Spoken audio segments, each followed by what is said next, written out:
रथ यात्रा पर सबसे अच्छा निबंध कैसे लिखें? चलिए आपको बताते हैं। इसके लिए सबसे पहले रूपरेखा लिखेंगे। रूपरेखा में प्रस्तावना, रथ यात्रा का इतिहास, रथ यात्रा का महत्व, तीन मुख्य रथ, रथ यात्रा की मुख्य रस्में, गुंडीचा मंदिर की यात्रा और उपसंहार। पहली हेडिंग डालेंगे प्रस्तावना और लिखेंगे, रथ यात्रा भारत के सबसे प्रसिद्ध और पवित्र धार्मिक त्योहारों में से एक है। यह त्योहार भगवान जगन्नाथ को समर्पित है। हर साल आषाढ़ महीने के शुक्ल पक्ष की द्वितीया तिथि को ओडिशा के पुरी शहर में इस भव्य यात्रा का आयोजन किया जाता है।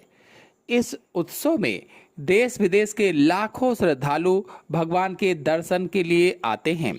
फिर अगली हेडिंग डालेंगे, रथ यात्रा का इतिहास। यह परंपरा सदियों पुरानी है।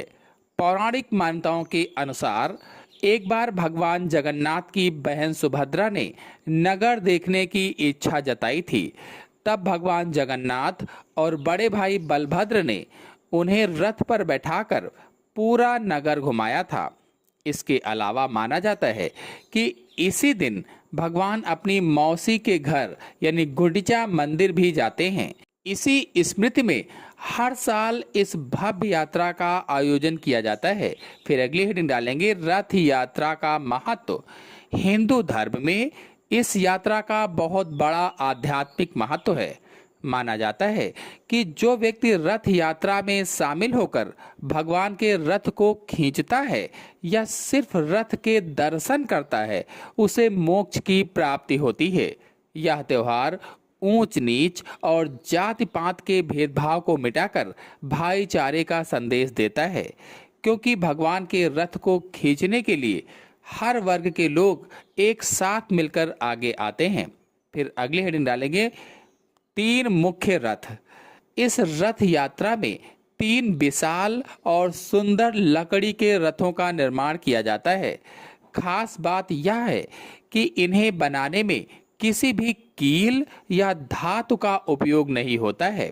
अब इन तीन रथों में कौन कौन सा है? तो पहला है भगवान जगन्नाथ का रथ। इसे नंदी घोष कहा जाता है, जो पीले और लाल रंग का होता है। दूसरा है भाई बलभद्र का रथ। इसे ताल ध्वज कहा जाता है, जो हरे और लाल रंग का होता है। फिर तीसरा है बहन सुभद्रा का रथ। इसे दर्प दलन या पद्म रथ कहा जाता है, जो काले और लाल रंग का होता है। फिर अगली हेडिंग डालेंगे, रथ यात्रा की मुख्य रस्में। रथ यात्रा की शुरुआत एक बहुत ही सुंदर रस्म से होती है, जिसे छेरा पहरा कहा जाता है।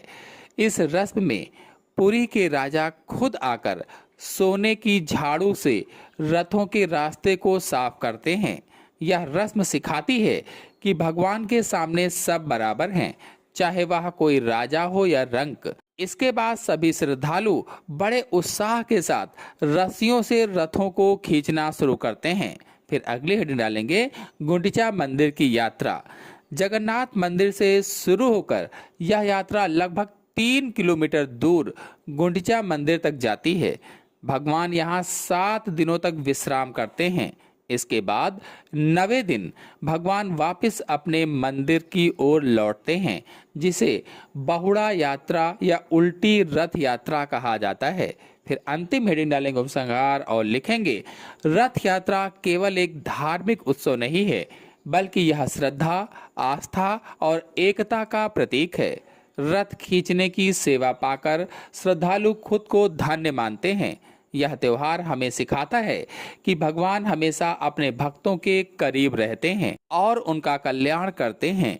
इसकी भव्यता और पवित्रता हर किसी के मन को शांति से भर देती है। इसी के साथ आप सभी लोगों को धन्यवाद।